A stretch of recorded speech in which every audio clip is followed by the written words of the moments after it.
Livro Jesus Cristo, Vida da Alma, Dom Columba Marmion. Capítulo 12. A Mãe do Verbo Encarnado. Lugar que a devoção à Virgem Maria ocupa na nossa vida espiritual. O discípulo de Cristo deve, como Jesus, ser filho de Maria. No decorrer destas conferências, disse-vos muitas vezes que toda nossa santidade consiste na imitação de Jesus Cristo, na conformidade completa de nós mesmos com o Filho de Deus, na nossa participação da sua filiação divina. Ser por graça o que Jesus é por natureza é o fim da nossa predestinação e a norma da nossa santidade. Ora, há em nosso Senhor traços essenciais e traços acidentais. Jesus nasceu em Belém, fugiu para o Egito, passou a infância em Nazaré. Morreu sob o poder de Pôncio Pilatos. Essas diversas circunstâncias, de lugar e de tempo, são na existência de Jesus apenas traços acidentais. Há outros que lhe são por tal forma essenciais que sem eles Cristo já não seria Cristo. Jesus Cristo é Deus e homem, Filho de Deus e Filho do homem. Verdadeiro Deus e verdadeiro homem são títulos constitutivos intangíveis. Há na Sagrada Escritura uma palavra admirável aplicada à sabedoria eterna, ao Verbo de Deus. As minhas delícias são estar com os filhos dos homens. Quem havia de acreditar? O Verbo é Deus no seio do Pai. Vive numa luz infinita. Possui todas as riquezas das perfeições divinas. Goza da plenitude de toda a vida e de toda a felicidade. E, no entanto, declara, pela boca do escritor sagrado, que acha sua alegria em viver no meio dos homens. Esta maravilha realizou-se, pois, o Verbo se fez carne e habitou no meio de nós. O Verbo quis ser um de nós, realizou de modo inefável este desejo divino e esta realização parece, por assim dizer, saciar os seus desejos. Quando lemos o Evangelho, vemos com efeito que Jesus Cristo afirma muitas vezes a sua divindade, como quando fala das suas relações eternas com o Pai. Meu Pai e eu somos um. Ou quando confirma a profissão de fé dos ouvintes.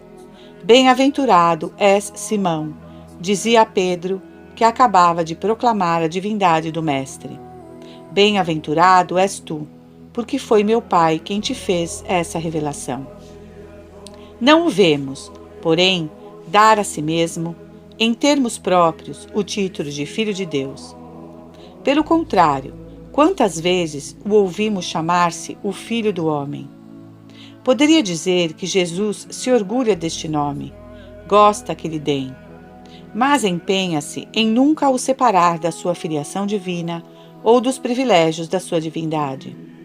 Diz-nos que o Filho do Homem tem o poder, que só a Deus pertence, de perdoar os pecados.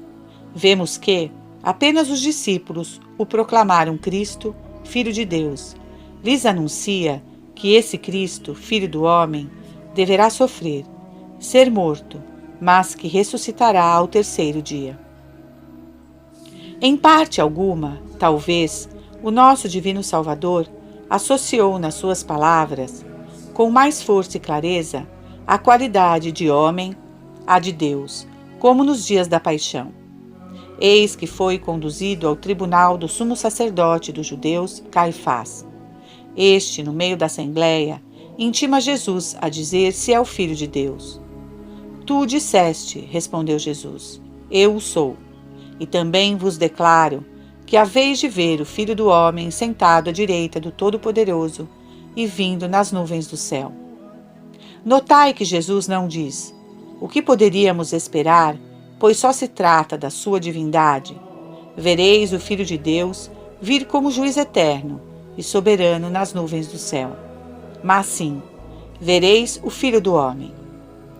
Diante do Tribunal Supremo, ele junta este último título ao da sua divindade. Para ele, esses dois títulos são inseparáveis, como são indissoluvelmente unidas e inseparáveis as duas naturezas em que se fundam. Não é menor pecado rejeitar a humanidade de Cristo do que negar a sua divindade. Ora, se Jesus Cristo é Filho de Deus pelo seu nascimento inefável e eterno no seio do Pai, é Filho do homem pelo seu nascimento temporal no seio de uma mulher.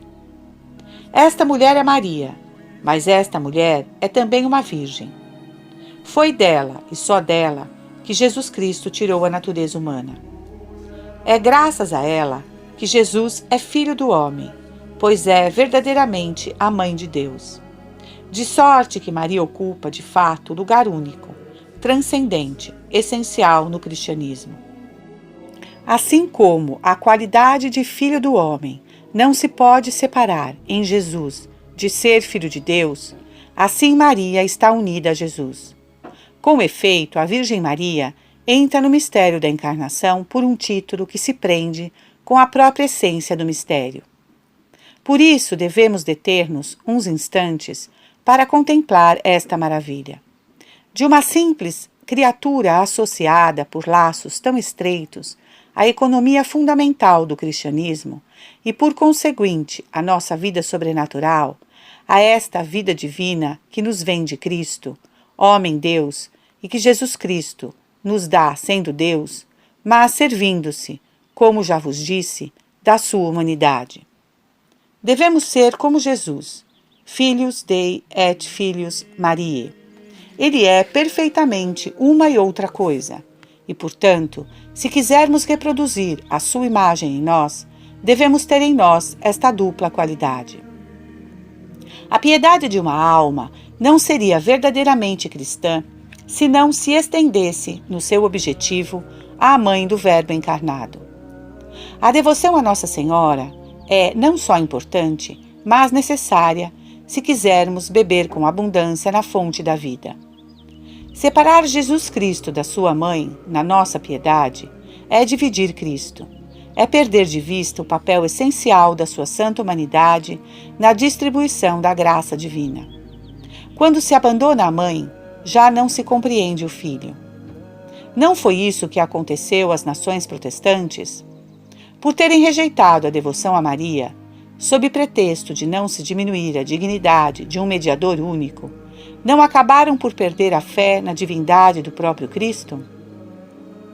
Se Jesus é o nosso Salvador, o nosso mediador, o nosso irmão mais velho, por ter revestido a natureza humana, como amá-lo verdadeiramente? Como parecer-se perfeitamente com ele, sem ter particular devoção àquela de quem ele precisamente recebeu esta natureza humana? Mas esta devoção deve ser inteligente. Digamos, portanto, em poucas palavras, o que Maria deu a Jesus e o que Jesus Cristo fez por sua mãe.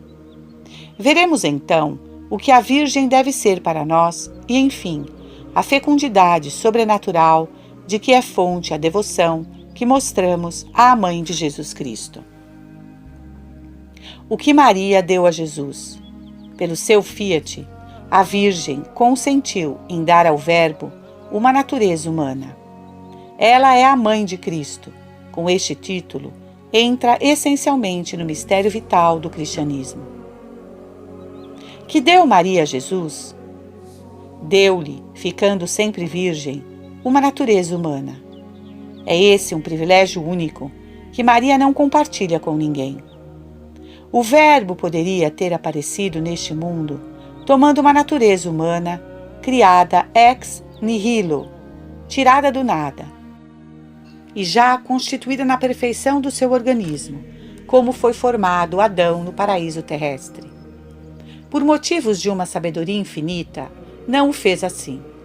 Unindo-se à humanidade, o Verbo quis percorrer, para santificá-las, todas as etapas do crescimento humano. Quis nascer de uma mulher.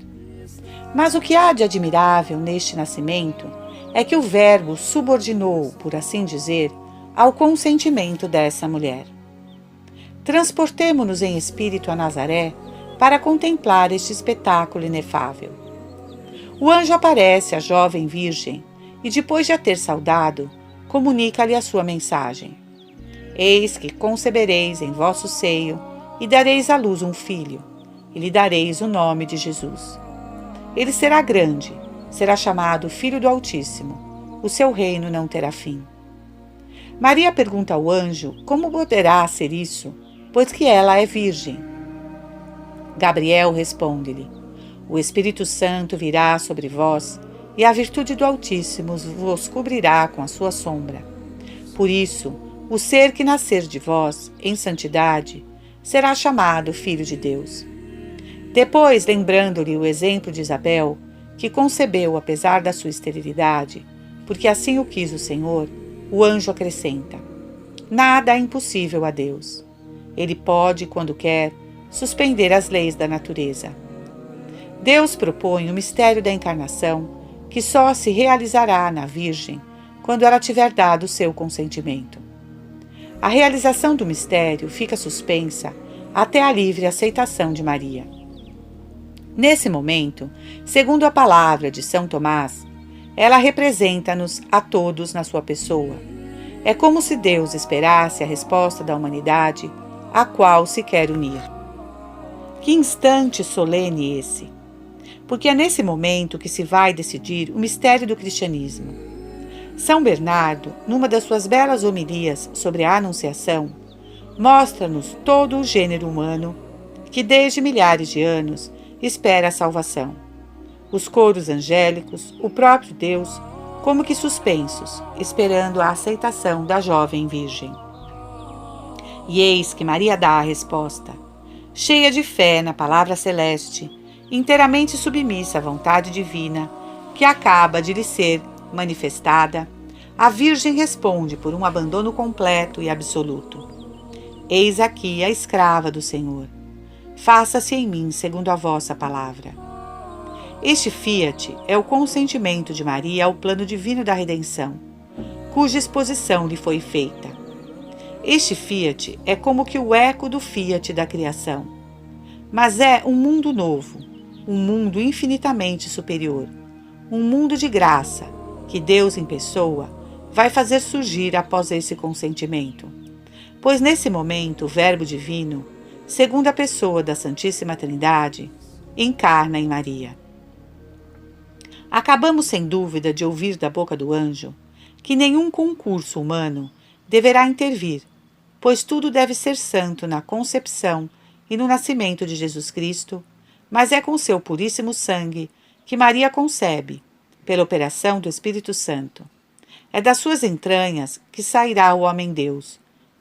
Quando Jesus nasce em Belém, quem jaz deitado sobre a palha é o menino Deus, é o Verbo, que apesar de permanecer pessoa divina, uniu a si uma natureza humana no seio da Virgem. Há neste menino duas naturezas bem distintas, mas uma só pessoa, a pessoa divina. O termo deste nascimento virginal é o homem-Deus. O santo que há de nascer de ti será chamado Filho de Deus. Este homem-Deus, esse Deus feito homem, é o filho de Maria. É o que lhe dizia Isabel, cheia do Espírito Santo: Donde me vem que a mãe do meu Senhor me visite? Maria é mãe de Jesus, porque, como todas as outras mães, formou e alimentou da sua substância puríssima o corpo de Jesus. Como diz São Paulo, Jesus Cristo foi formado da mulher. É dogma de fé. Se pelo seu nascimento eterno, Jesus Cristo é na verdade Filho de Deus, pelo seu nascimento temporal, é verdadeiramente Filho de Maria, e o Filho único de Deus é também o Filho único da Virgem. Tal é a união inefável que existe entre Jesus e Maria.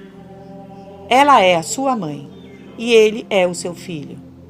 Esta união indissolúvel, e como Jesus é ao mesmo tempo o Filho de Deus, vindo para salvar o mundo, Maria está, de fato, intimamente associada ao mistério vital de todo o cristianismo. É este o fundamento de todas as suas grandezas, o privilégio especial da sua maternidade divina. O que Jesus deu à sua mãe, escolheu-a entre todas as mulheres, amou-a e obedeceu-lhe, associou-a de modo muito íntimo aos seus mistérios, principalmente ao da redenção. Este privilégio não é único. Uma coroa enorme de graças adorna a Virgem, Mãe de Jesus, posto que todas tenham a sua razão de ser na maternidade divina. Jesus, como homem, depende de Maria, mas, como Verbo eterno, é anterior. Vejamos o que ele fez por aquela de quem devia tomar a natureza humana. Sendo Deus, isto é, a onipotência e sabedoria infinitas, vai adornar esta criatura com uma joia inestimável. Primeiro, com o Pai e o Espírito Santo, escolheu-a de preferência a qualquer outra. Para indicar a eminência desta escolha, a Igreja, nas festas da Virgem, aplica-lhe um passo da Escritura, que só se pode referir em certos traços à sabedoria eterna. O Senhor possuiu-me no princípio dos seus caminhos, antes que criasse coisa alguma. Desde a eternidade fui constituída, antes da terra ser criada. Ainda não havia abismos, e eu já estava concebida. Ainda se não tinham assentado os montes sobre sua pesada mole. Antes de haver outeiros, era eu dada à luz. Que indicam estas palavras? A predestinação especial de Maria no plano divino. O Pai Eterno, nos seus pensamentos divinos, não a separa de Cristo. Cerca a Virgem, que será a mãe de Cristo, do mesmo ato de amor com que põe as suas complacências na humanidade de seu Filho. Esta predestinação singular é para Maria fonte de graças únicas. Todos os filhos de Adão nascem com a mancha original, escravos do demônio, inimigos de Deus. É a lei dada por Deus para toda a raça de Adão pecador. Entre todas as criaturas, só a Maria será isenta desta lei. A esta lei universal, o Verbo eterno fará uma exceção, uma única, em favor daquela em que deve encarnar. Nem um instante a alma de Maria pertencerá ao demônio. Será radiante de pureza, e é por isso que logo depois da queda dos nossos primeiros pais, Deus estabeleceu inimizade entre o demônio e a Virgem escolhida.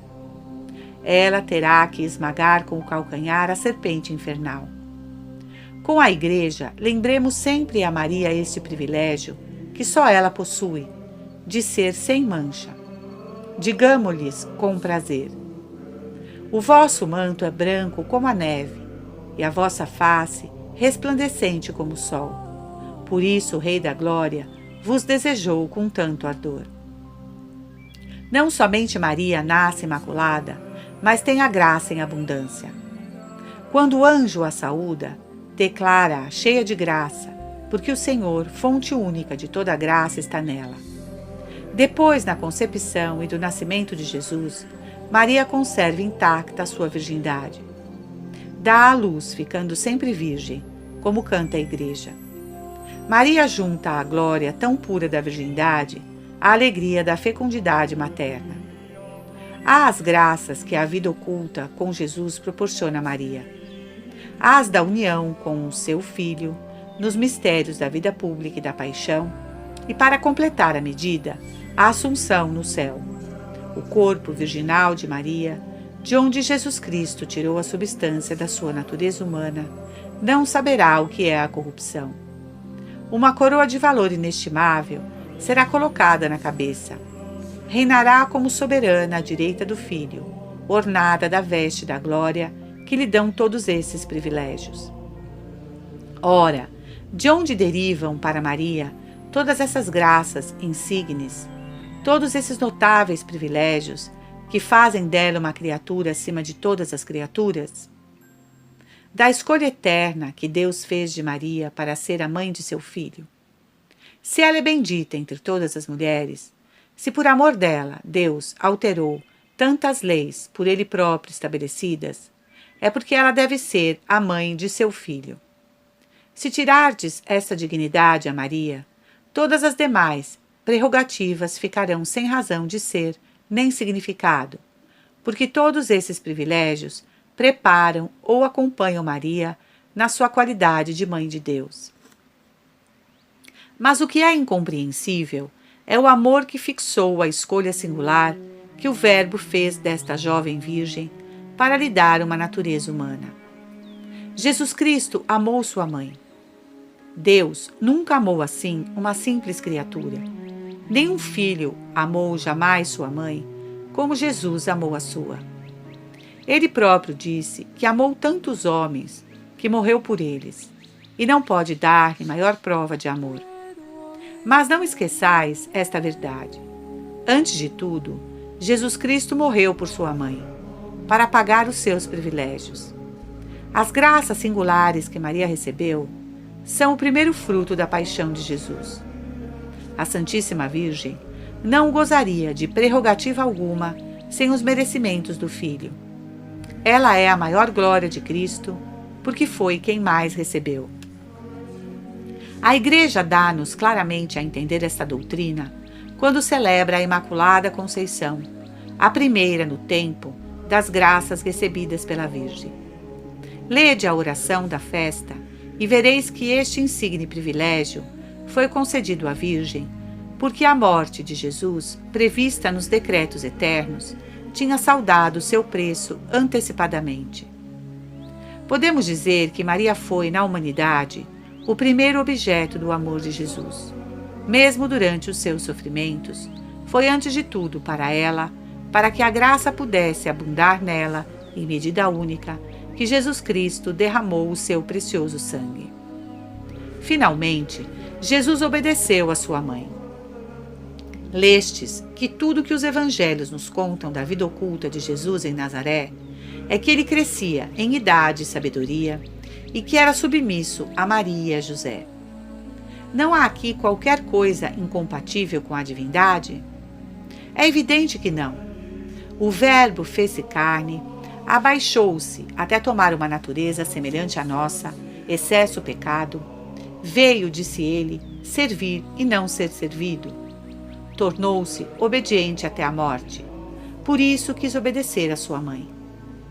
Em Nazaré, obedeceu a Maria e a José, as duas criaturas privilegiadas que Deus pôs junto dele. Maria participou, por assim dizer, da autoridade do Pai Eterno sobre a humanidade do seu Filho. Jesus podia dizer de sua mãe o que dizia de seu Pai dos céus: faço sempre o que é do seu agrado. O Verbo não só predestinou Maria para ser sua mãe pela humanidade, enchendo-a de graças, não só lhe prestou a honra que essa dignidade exigia, mas associou-a aos seus méritos. No Evangelho, vemos que Jesus e Maria são inseparáveis nos mistérios da redenção. Os anjos anunciam aos pastores que acharão na gruta de Belém um menino com a mãe. É Maria quem apresenta Jesus no templo, preludiando assim o sacrifício do Calvário. Como acabei de vos dizer, toda a vida em Nazaré se passa sob a autoridade de Maria. Foi a seu pedido que Jesus, no começo da sua vida pública, se revelou no primeiro milagre, em Caná. Os evangelhos dizem-nos que ela seguiu a Cristo em mais de uma de suas viagens apostólicas. Notai, porém, que não se trata aqui de uma simples união material. É de coração e de alma que a Virgem Maria penetra nos mistérios do seu Filho. São Lucas diz-nos que a mãe de Jesus guardava no coração as palavras de seu filho e nelas meditava. As palavras de Jesus eram para ela fonte de contemplação. Não poderemos dizer outro tanto dos mistérios de Jesus? É certo que Jesus Cristo, quando vivia esses mistérios, orientava a alma de sua mãe para cada um deles. Ela compreendia-os, associava-se a eles. Tudo que nosso Senhor dizia ou fazia era fonte de graças para aquela que mais amava entre as mulheres.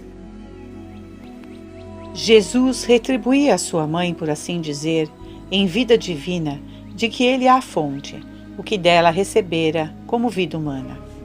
É por isso que Jesus Cristo e a Virgem estão tão indissoluvelmente unidos em todos os mistérios, e é por isso também que Maria nos uniu todos em seu coração com o seu divino Filho. Ora, a obra por excelência de Jesus O santo dos santos de seus mistérios é a paixão. É pelo sacrifício sanguinolento da cruz que ele acaba de dar a vida divina aos homens, que os reintegra na sua dignidade de filhos de Deus. Jesus Cristo quis fazer entrar sua mãe nesse mistério por um título tão especial, e Maria uniu-se nele tão inteiramente à vontade do seu Filho Redentor, que, guardando sempre o seu lugar de simples criatura, compartilha verdadeiramente com ele a glória de nos ter feito nascer nesse momento para a vida da graça. Subamos ao Calvário, no momento em que Jesus vai consumar a obra que seu Pai lhe deu para realizar neste mundo. Nosso Senhor chegou ao termo da sua missão apostólica na terra. Vai reconciliar toda a humanidade com o Pai.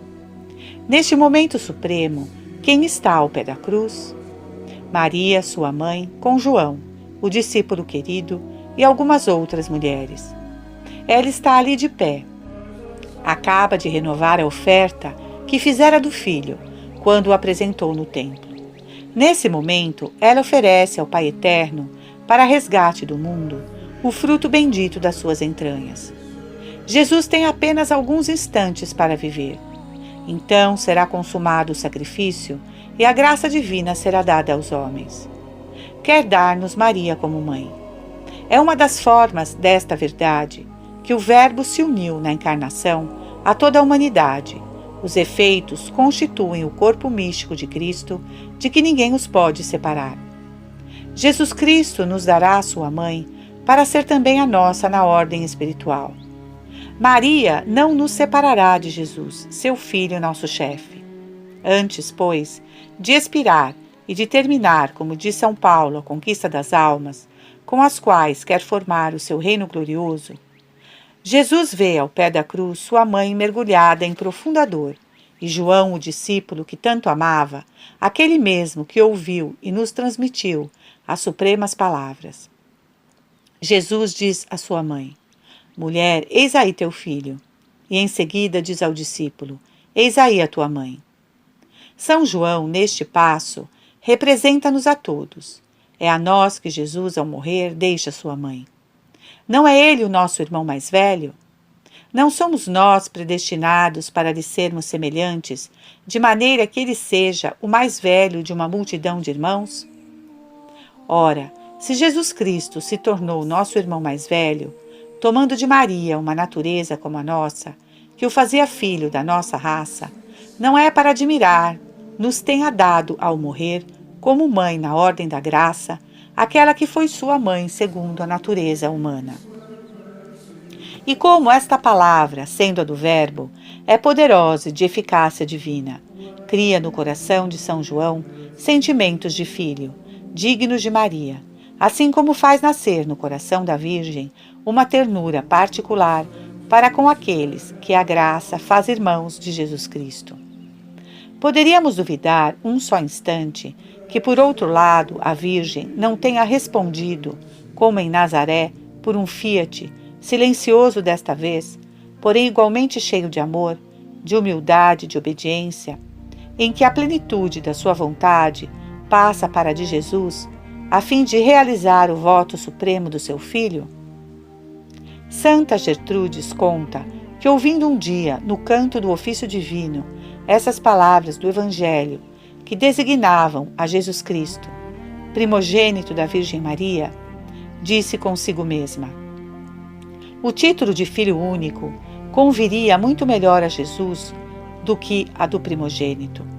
Enquanto se demorava neste pensamento, apareceu-lhe a Virgem Maria.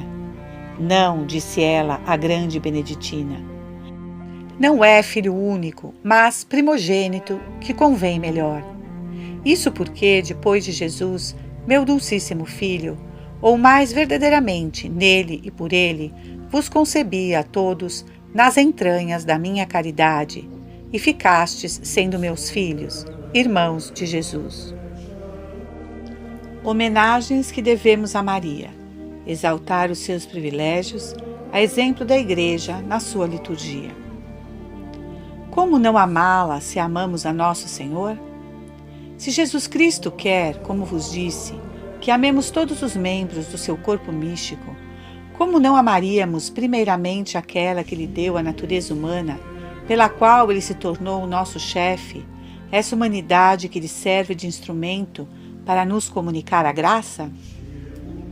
Não podemos duvidar de que o amor que mostramos à Mãe de Jesus seja extremamente agradável ao Filho. Se quisermos amar a Jesus Cristo, se quisermos que Ele seja tudo para nós, devemos ter um amor muito especial à sua Mãe. Como manifestaremos esse amor? Jesus amou sua Mãe, cumulando-a como Deus de privilégios sublimes. Nós provaremos o nosso amor exaltando esses privilégios. Se quisermos ser deveras agradáveis a nosso Senhor, admiremos as maravilhas com que Ele, por amor, adornou a alma de sua Mãe. Ele quer que com ela demos incessantes ações de graças à Santíssima Trindade e louvemos a própria Virgem por ter sido escolhida entre todas as mulheres para dar à luz o Salvador. Assim penetraremos realmente nos sentimentos de Jesus para com aquela a quem devia o ser um filho do homem. Sim, poderemos cantar-lhe: só vós encantastes o vosso Deus. Bendita sejais entre todas as criaturas, bendita porque acreditastes na palavra divina e em vós se cumpriram as promessas eternas. Para nos auxiliarmos nesta devoção, basta ver o que faz a Igreja. Vede como esta esposa de Cristo multiplicou neste mundo os testemunhos em honra de Maria e como realiza esse culto, especial pela sua transcendência sobre o culto de todos os outros santos, que se chama hiperdulia. A Igreja consagrou numerosas festas à Mãe de Deus. Celebra sucessivamente a Imaculada Conceição, a Natividade, a Apresentação no Templo, a Anunciação, a Purificação, a Assunção. Vede também como em cada uma das principais épocas do ciclo litúrgico dedica à Virgem uma antífona particular, cuja recitação diária é obrigatória para os sacerdotes no fim das horas canônicas. É fácil notar que em cada uma dessas antífonas a Igreja se compraz em lembrar o privilégio da maternidade divina, que é a base das outras grandezas de Maria. Mãe fecunda do Redentor, cantamos durante o Advento e no período do Natal, com grande admiração da natureza, destes à luz o vosso Criador. Virgem ao conceber, permanecestes virgem depois do parto. Mãe de Deus, intercedei por nós. Durante a Quaresma, saudamo-la como a raiz de onde saiu a flor que é Cristo, como a porta de onde surgiu a luz sobre o mundo. No tempo pascal é um hino de júbilo. Felicitamos Maria pelo triunfo do Filho, renovamos na sua alma a alegria que a inundou na aurora dessa glória. Rainha do céu, alegrai-vos. Aquele que trouxestes em vosso seio ressuscitou. Sim, alegrai-vos e rejubilai, ó Virgem, porque Jesus Cristo, o Senhor, saiu do túmulo realmente glorioso e vivo. Depois, durante o tempo de Pentecostes, que simboliza o tempo da nossa peregrinação neste mundo, é a Salve Rainha, cheia de confiança. Mãe de misericórdia, esperança nossa, a vós suspiramos neste vale de lágrimas. Mostrai-nos depois deste desterro, Jesus, bendito fruto do vosso ventre. Rogai por nós, Santa Mãe de Deus, para que sejamos dignos das promessas de Cristo. Assim não se passa um dia sem que a voz da Igreja se eleve para felicitar Maria pelas suas graças e lhe lembrar que somos seus filhos. Só isso? Não. Todos os dias, durante a oração das vésperas, a Igreja entoa o Magnificat. Une-se à própria Virgem para louvar a Deus por suas bondades para com a mãe do seu Filho. Digamos muitas vezes com Maria e com a Igreja: minha alma glorifica o Senhor e o meu espírito se regozija em Deus, porque pôs os olhos na humildade da sua serva. Desde agora, ó Maria, todas as nações vos chamarão bem-aventurada, porque aquele que é poderoso em vós fez grandes coisas. Quando cantamos essas palavras, oferecemos um cântico de reconhecimento à Santíssima Trindade pelos privilégios de Maria, como se esses privilégios nos pertencessem. Em seguida, há também o pequeno ofício de Nossa Senhora. Há o rosário tão agradável a Maria, porque a louvamos sempre unida com seu Divino Filho, repetindo sem cessar com amor a saudação que lhe dirigiu o mensageiro celeste no dia da encarnação. Ave Maria, gratia plena.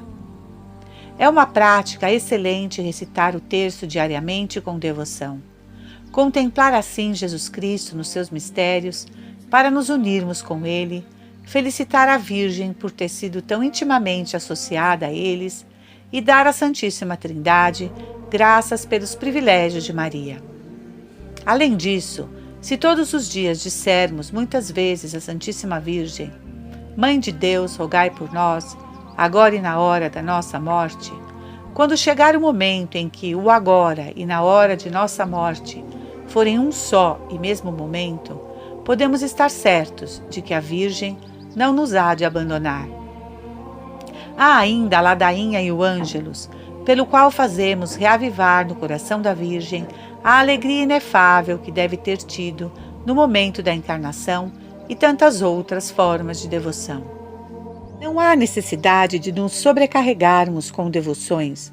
Devemos escolher algumas, mas, uma vez feita a escolha, devemos ser fiéis, pois esse tributo cotidiano prestado à sua mãe será o mais agradável a nosso Senhor. Fecundidade que dá à alma a devoção à Virgem, inseparável de Jesus no plano divino, o seu crédito poderoso, a sua graça de maternidade espiritual. A devoção à Santíssima Virgem, além de ser extremamente agradável a Jesus, é para nós de grande fecundidade. Isso por 3 razões que já pressentistes. Primeiro, porque no plano divino, Maria é inseparável de Jesus, e a nossa santidade consiste em penetrar o mais possível na economia divina. Nos pensamentos eternos, Maria depende, de fato, da própria essência do mistério de Cristo. Mãe de Jesus, ela é mãe daquele em quem tudo achamos. Segundo o plano divino, a vida é dada aos homens unicamente por Cristo, homem-Deus. Mas Jesus Cristo é dado ao mundo somente por Maria. É a ordem divina. E esta ordem é imutável.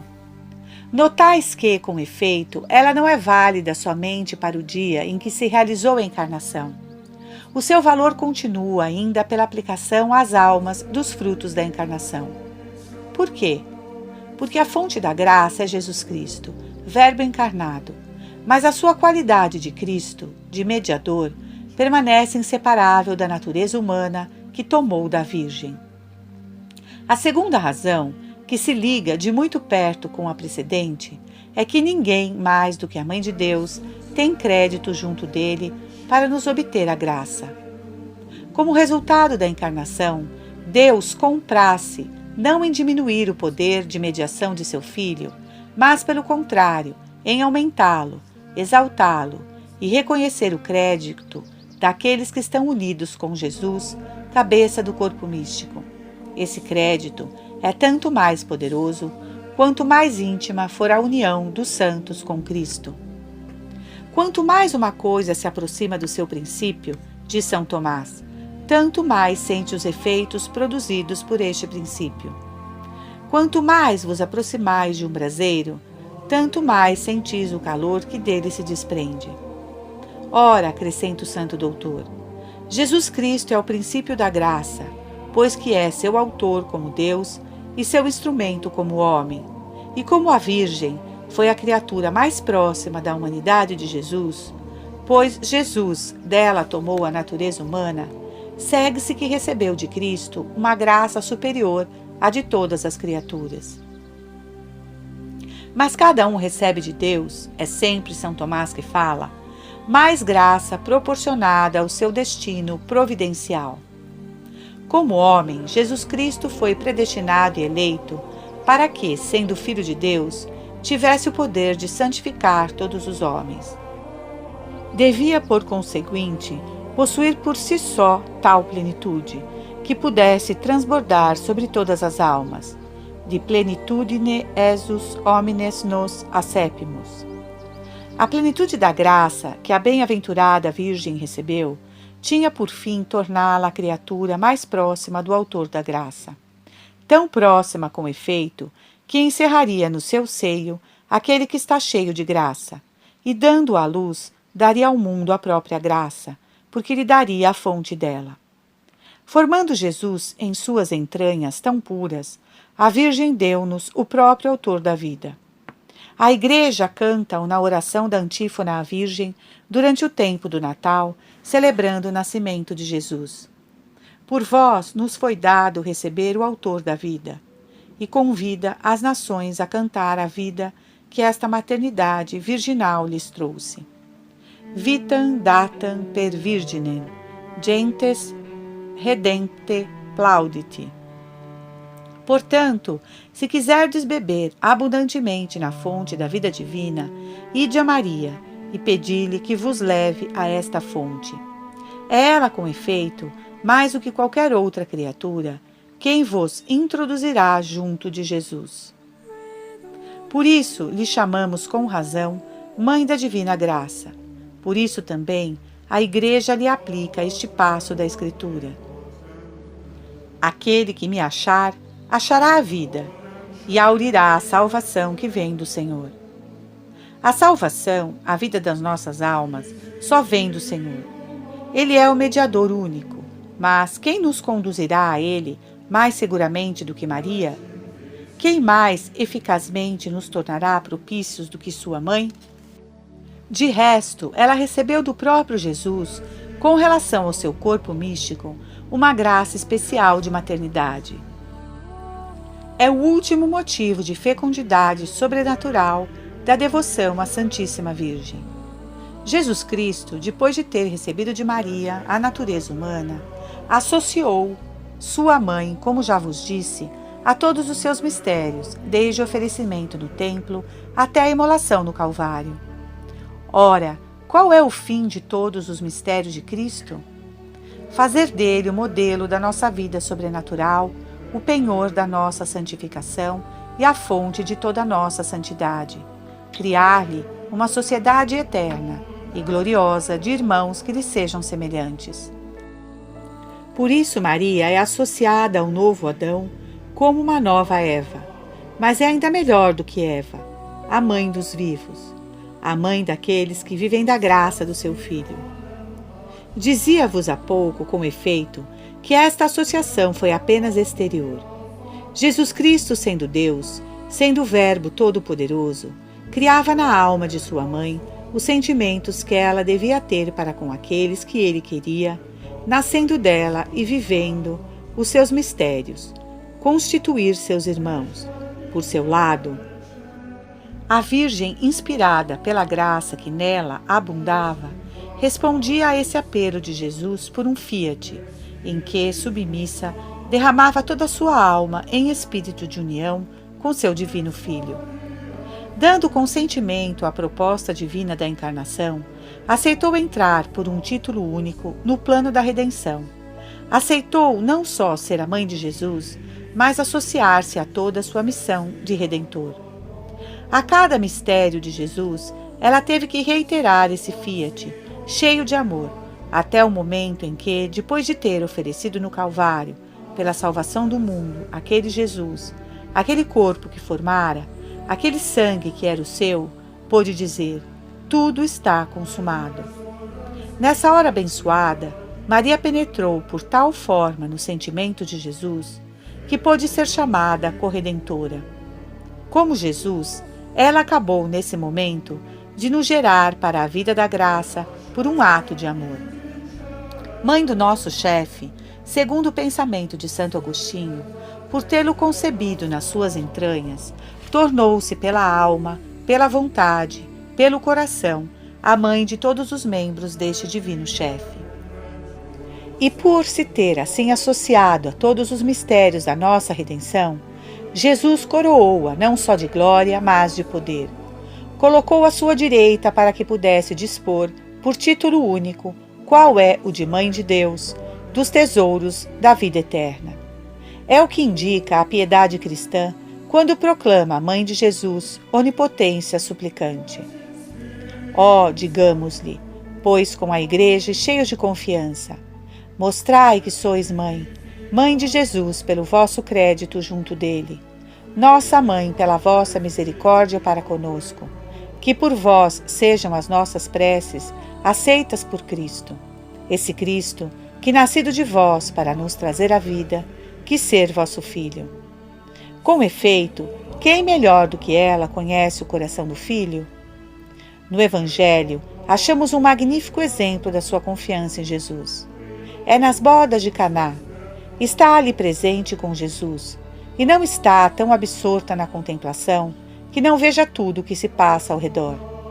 Eis que o vinho acaba. Maria percebe o embaraço dos donos da casa e diz a Jesus: eles não têm vinho. Reconhecemos aqui o coração da mãe.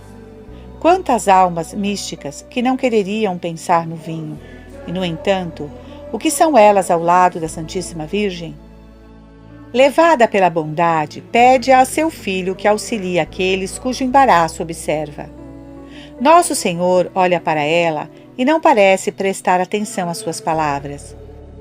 Quid mihi et tib est, mulher?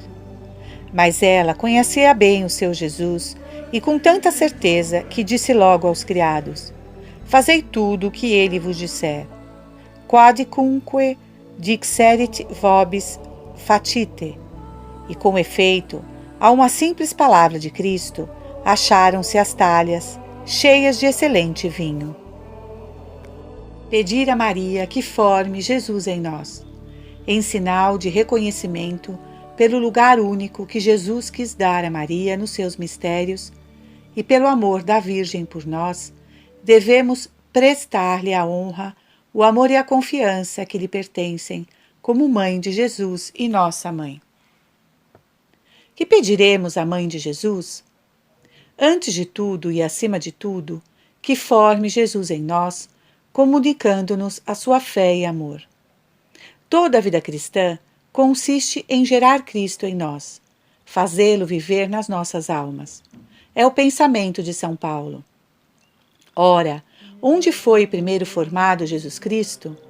No seio da Virgem, pela operação do Espírito Santo. Mas dizem os santos padres que Maria gerou Jesus primeiro pela fé e pelo amor, quando deu com o seu fiat o consentimento esperado. Peçamo-lhe que nos obtenha aquela fé que gera Jesus em nós. Christum habitare perfidem in cordibas vestris. Aquele amor que nos faz viver a vida de Jesus.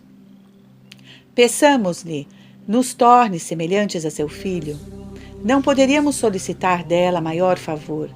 Também não há outro que ela com mais empenho nos queira fazer. Porque sabe, vê que seu Filho não pode estar separado do seu corpo místico.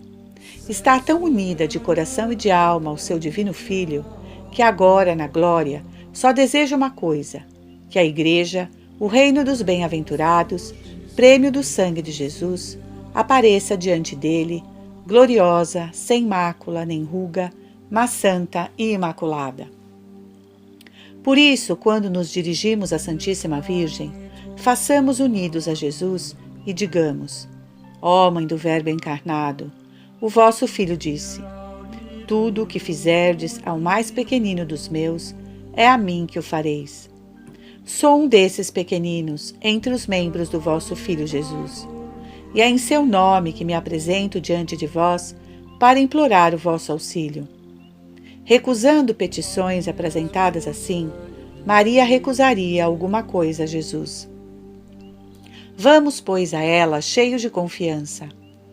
Há almas que se chegam a ela como a uma mãe, confiando-lhe os interesses, expondo-lhe as mágoas, as dificuldades.